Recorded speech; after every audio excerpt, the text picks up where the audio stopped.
What's going on, guys? Welcome back to the build.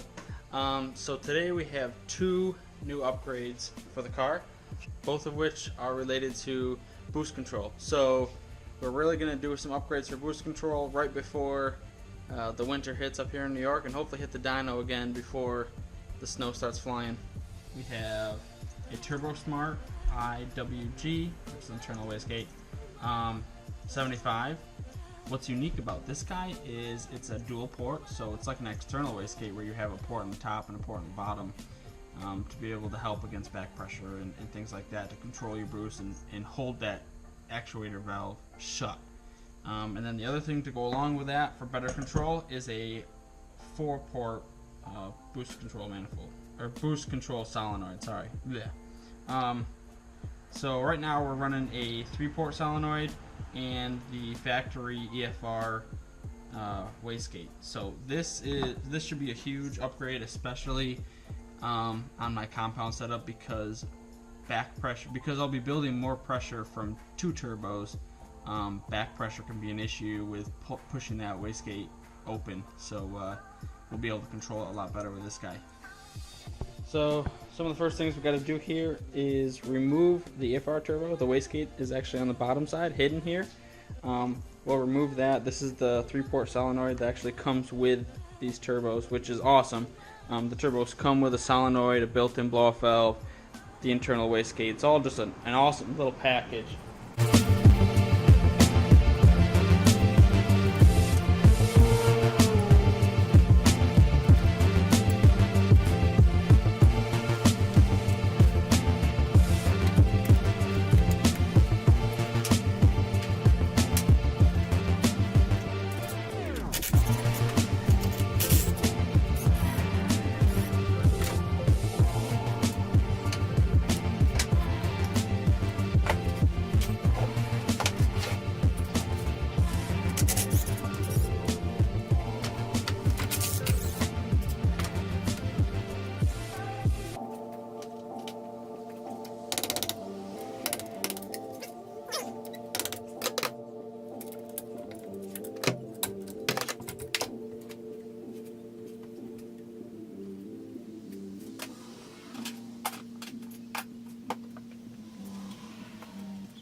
Let me show you guys this.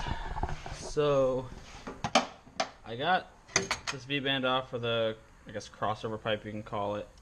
I also have the front pipe here off. This is loose, so that can come out of there. Have the oil off of there. These nuts are kind of difficult to get to. I don't know if you can even see it down in there. If I had to do this build again, which, you know, this is the first time, that was the first time I ever fabricated any type of turbo setup. So if I did that again, there's a lot of things I'd take into consideration as far as like maintenance, being able to get to stuff, installations. I ended up having to make a lot of custom little wrenches like this guy to get to fittings, to get to different stuff like that. So if you guys are doing something custom yourself, take that into consideration when you're building it. Kind of do some initial mock-up to begin with, and make sure that you can get to the bolts with the wrenches, little stuff like that that you don't think about when you're building it, but it'll save you a lot of time.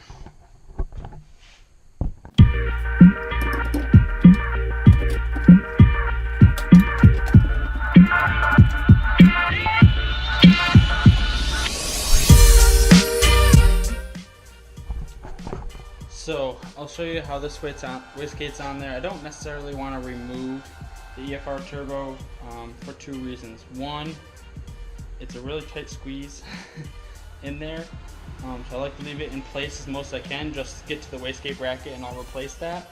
And 2, it has coolant lines on it to cool the core, and they have some crush washers on there, and it was real difficult the first time getting them on there, and I don't have extras of them, so I'm gonna plan to use those banjo bolt style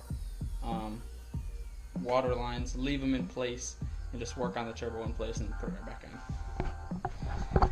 So we got the turbo off. You can see how easy this thing turns. Like I said, it is a twin scroll manifold, and here is the wastegate. Here's the actuator. Here's what comes with the Borg-Warner EFRs. So on the back side here, there's 2 nuts, like I can show you on this guy, just like these guys are. Just 2 studs and nuts holding it on there, and also remove the preload arm. It's the same thing on the other ones.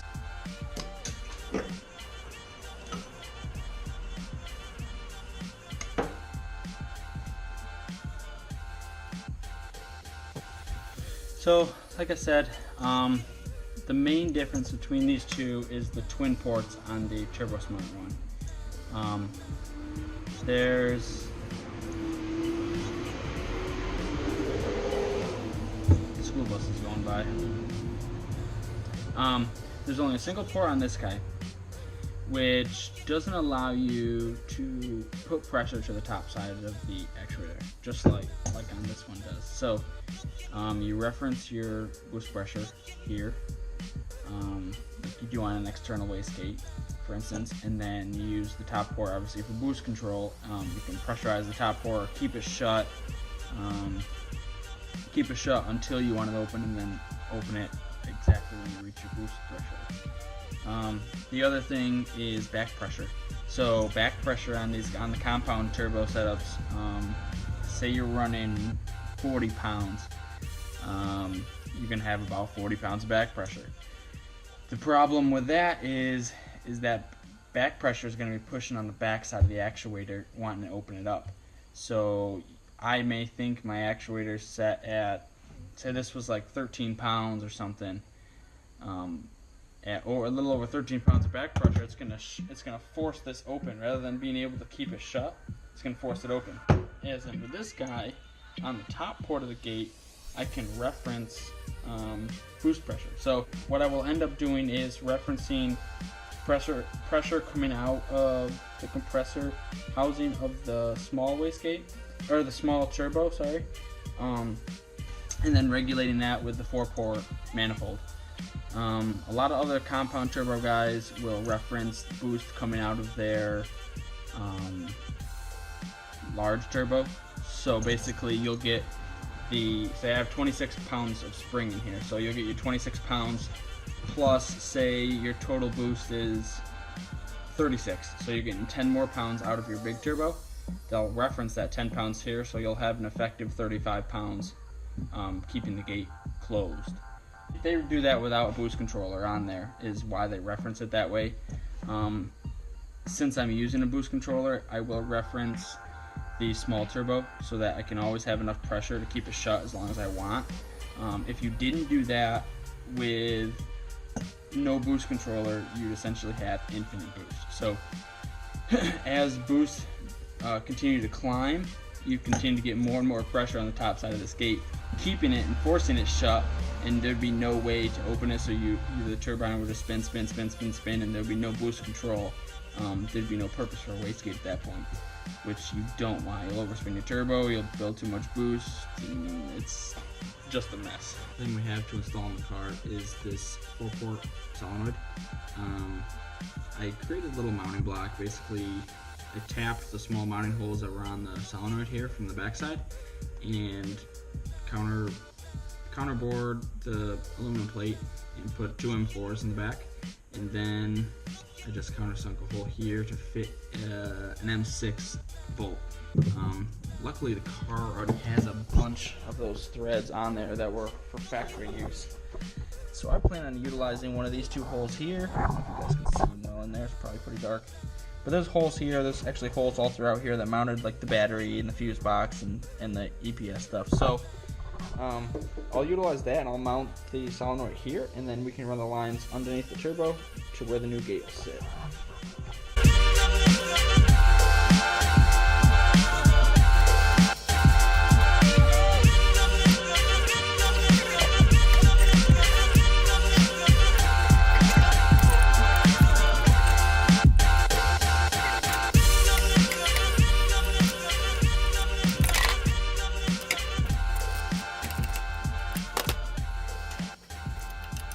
like any complex project, hit another snag. While I was installing this guy, one thing you're supposed to do once you have it set up is pressurize the top port and test to make sure it can go full stroke. What you'll see is it's supposed to be able to go full stroke. I'm putting about 40 pounds to the top, and it doesn't. That's not even close to full stroke. Full stroke would be more like something closer.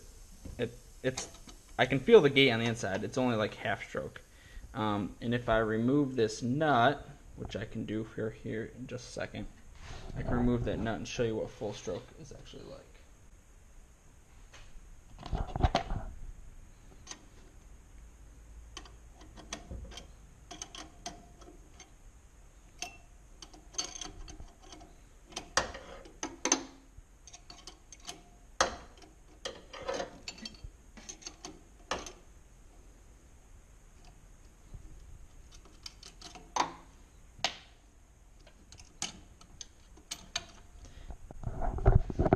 That is full stroke. That's wide open. So what I'm gonna need to do is make a new plate, and unfortunately that means taking off the oil, the coolant lines, taking off the oil lines, and just making a whole new plate to mount this wastegate. As much as I wanted to get this finished up, it's not gonna get finished up this video. I'll get that torn apart, I'll get it out, we'll get it checked out, and I'll have to make another video making a new plate to adapt that wastegate. I'll show you guys how it fits and how everything's going to go back together, and then after that we'll get back to the dyno, and our plan is to crank that boost up. So we're going to crank it up as high as this transmission will hold. It's got an S2K transmission in it still with a 6-buck clutch. So they're rated at 400 foot-pounds. We're at 430 something, but I know a lot of people have taken them past 400 foot-pounds. So I will get this all handled out. We'll get it together, and hopefully before the snow starts hitting, we'll get back to the dyno and turn her up. So, sorry to cut this short. I wish I could have got this all the way installed, but, you know, that's kind of how things go, especially when it's custom stuff. So, give this video a big thumbs up. Subscribe to the channel if you haven't. Check out Facebook, any other videos that I've made, and we'll see you guys next time. Thanks for tuning in.